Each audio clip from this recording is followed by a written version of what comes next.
The wait is over for the largest bridge in Oklahoma. A depending European political crisis comes to a dramatic crescendo, and the festivities continue for this homecoming season in Norman. This is OU Nightly.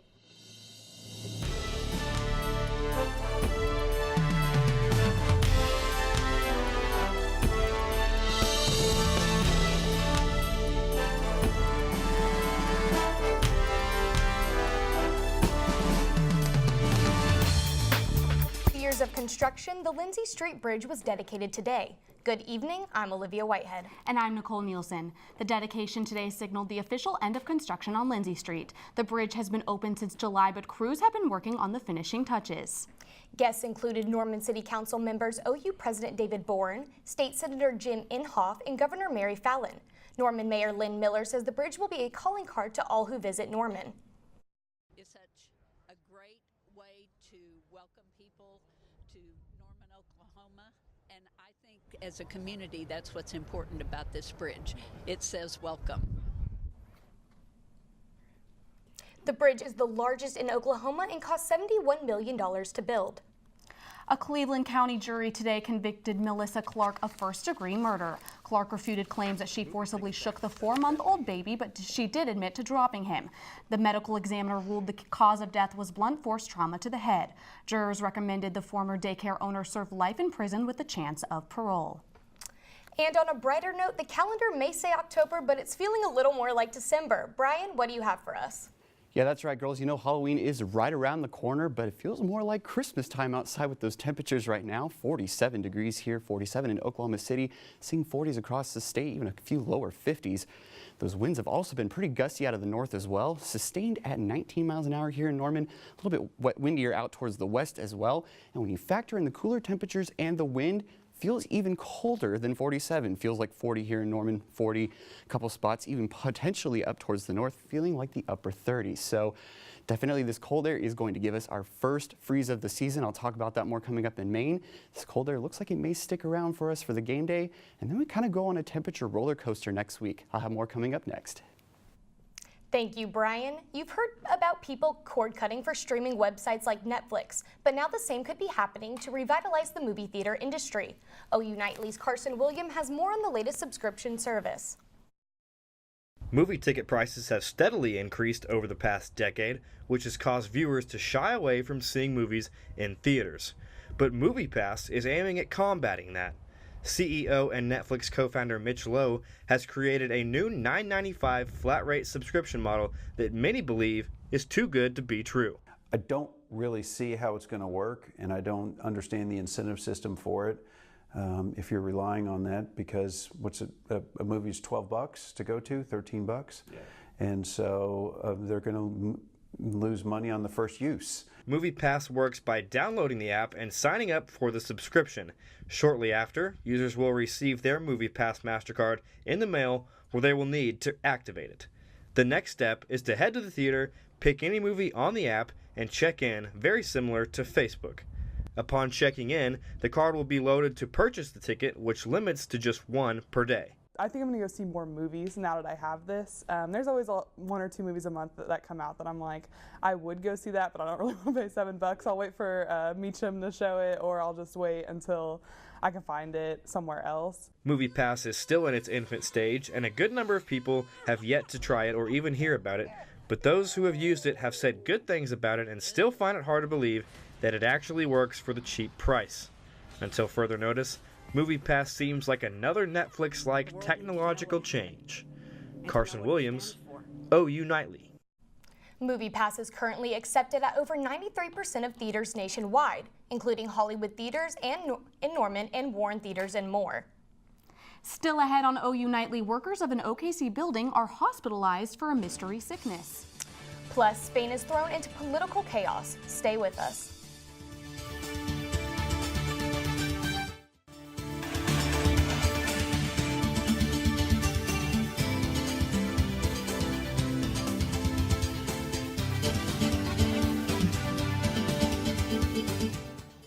Welcome back to OU Nightly. I'm Caitlin Howard in the News Center. Breaking news from across the world this morning, the Catalan government has formally declared independence from Spain after Parliament voted in favor of the separation.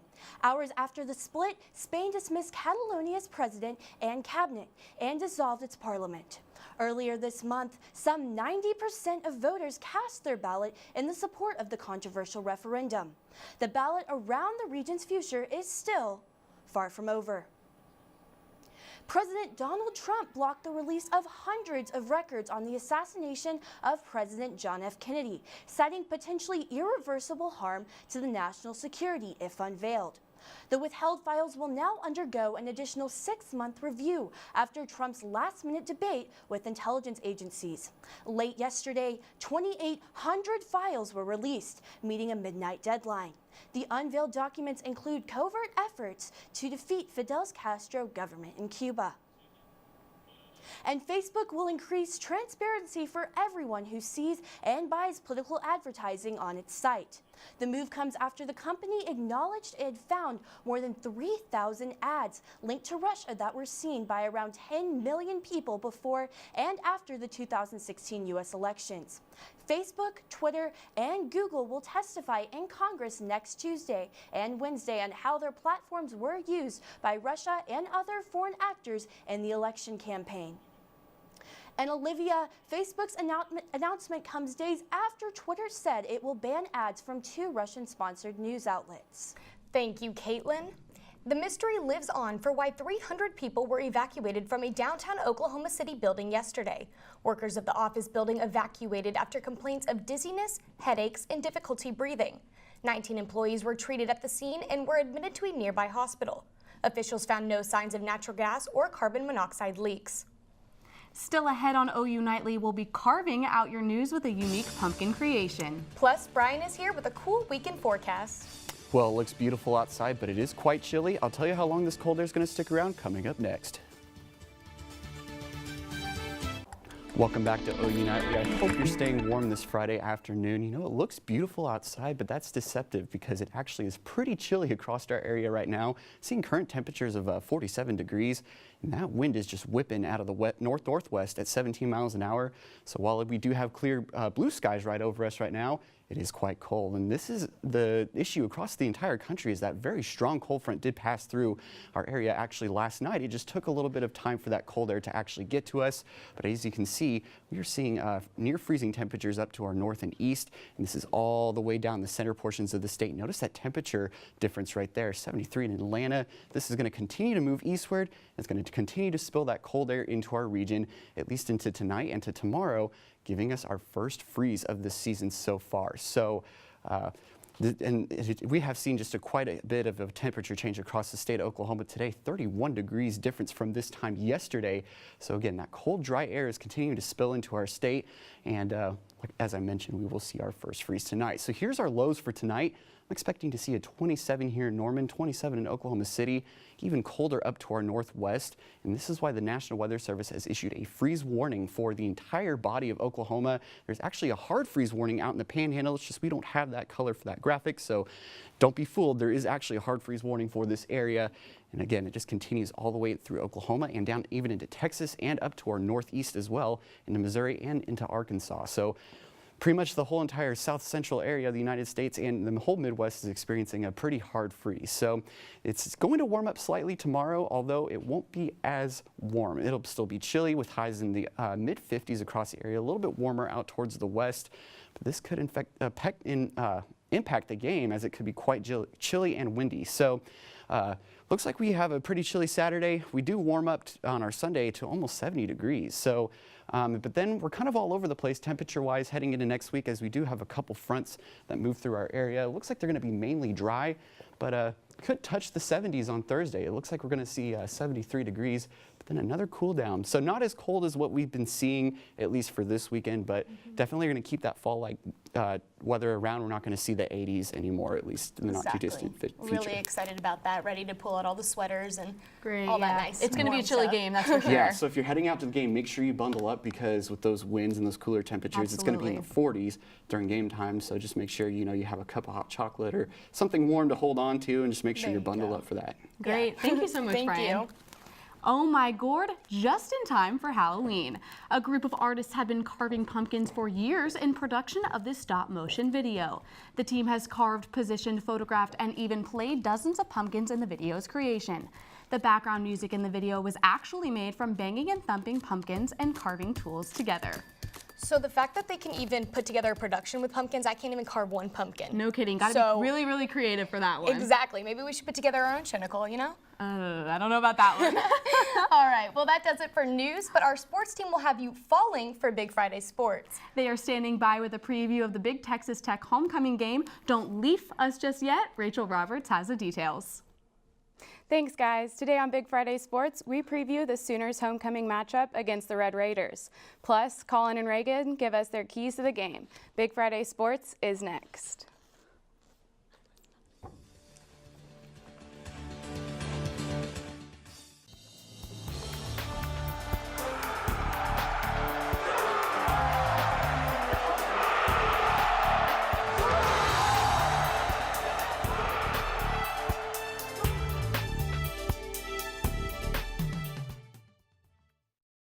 Yeah, be true to your school. It's homecoming week at the campus of the University of Oklahoma, and this is Big Friday Sports. Welcome inside our studios. I'm Lauren Linville. And I'm Rachel Roberts. OU's homecoming matchup with Texas Tech tomorrow night is shaping up like an old-fashioned shootout. We get our coverage kicked off by tossing it up to Colin Kennedy and Reagan Ledbetter, guys.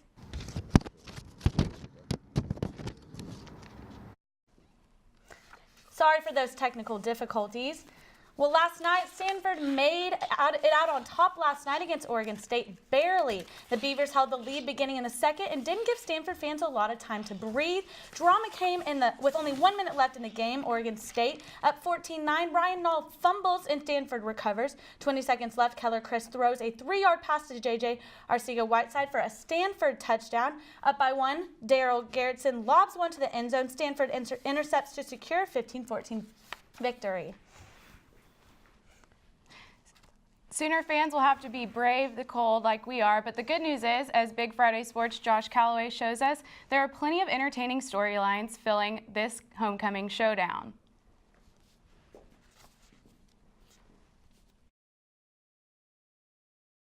Jordan Schuker has not shown this kind of range. He is trying. Are you disappointed you're not up for Homecoming King? There's Eddie's question of the week. No, I'm not. I'll worry about winning the game. Somebody else can have that one. That's right, Eddie. Baker's going to be much more focused on beating his former team for a third straight year rather than homecoming festivities. Mayfield's locked-in play has helped the Sooners bounce back nicely from the Iowa State loss a couple weeks ago with back-to-back wins against Texas and Kansas State, but they know they could really use some big-time crowd support this weekend to take down the Texas Tech air raid attack. It's one that playing against a Texas Tech team, a night game, one of the last home games that we have. It's going to be a great one. Normally, sitting around the hotel is not fun, but then come game time, you feel the atmosphere. It's just different when the lights come on and everybody's in the stadium and it's rowdy. So I'm looking forward to having a great crowd. Sooner Nation would love to replicate the intensity they displayed in the famous 2008 jump-around game against Texas Tech, a game that saw the second-ranked Red Raiders come into Norman and lose by 44 points. Head coach Lincoln Riley was serving as a Texas Tech assistant at the time and remembers how much of an effect the crowd had on his team. Yeah, a nightmare. Yeah, that was still to this day probably the best atmosphere I've ever played or coached or been a part of. That's one of my lasting memories of it. I mean, it was just, those who think a crowd or a great atmosphere can't have an effect on the game, they weren't at that game that night. Will you be going to the dance on Friday? I will be in the hotel, Eddie. Baker and the Sooners will be saving their dancing for the end zones on Saturday night. Josh Calloway, Big Friday Sports. And now we go to Colin Kennedy and Reagan Ledbetter to give us some coverage on the Texas Tech game, guys. Thanks, guys. We are out here on the balcony overlooking Gaylord Family Oklahoma Memorial Stadium, and it's a little cold out here, Reagan.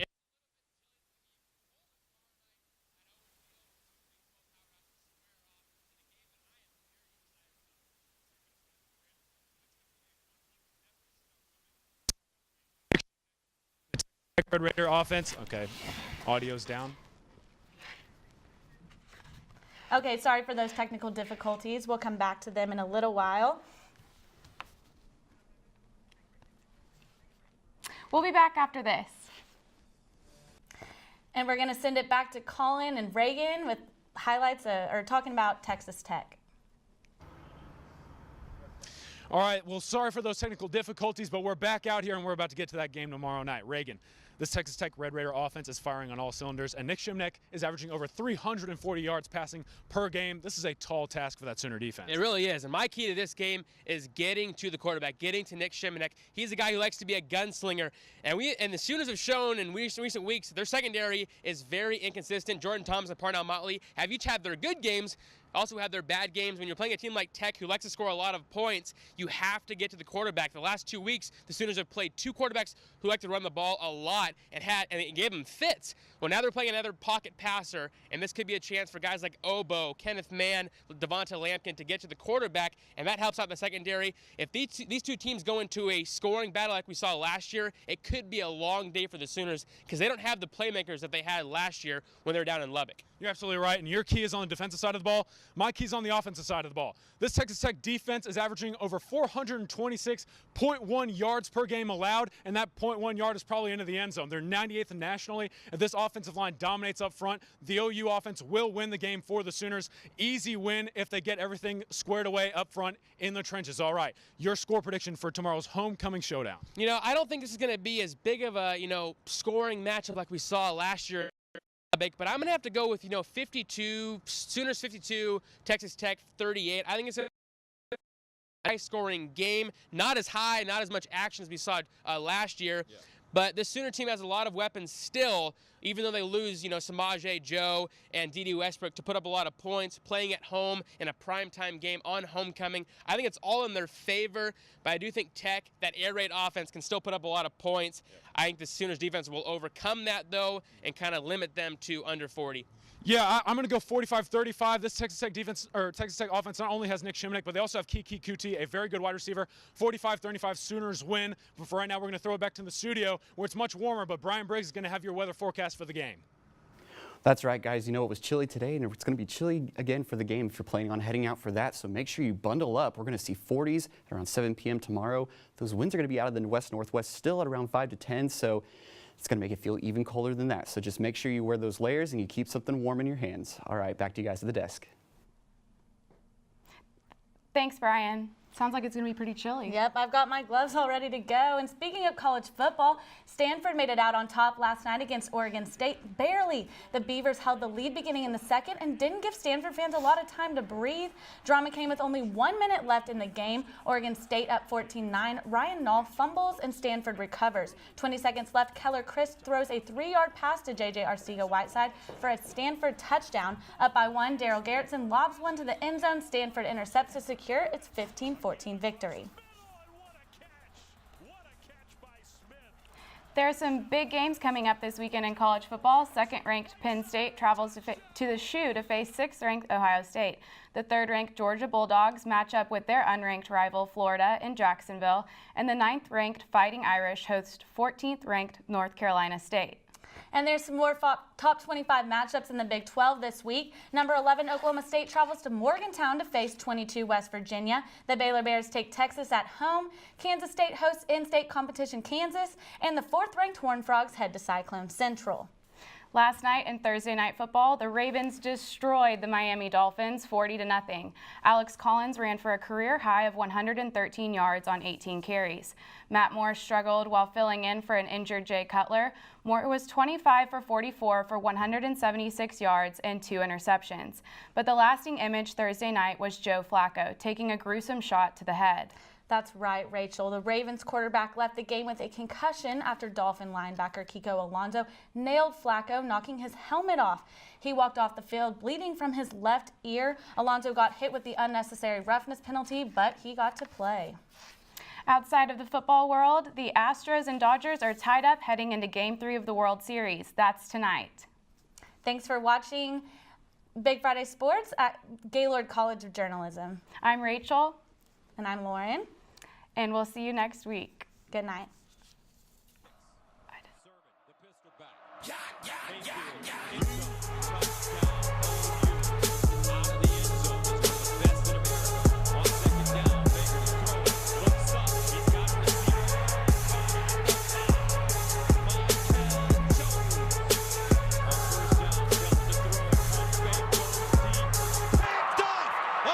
side.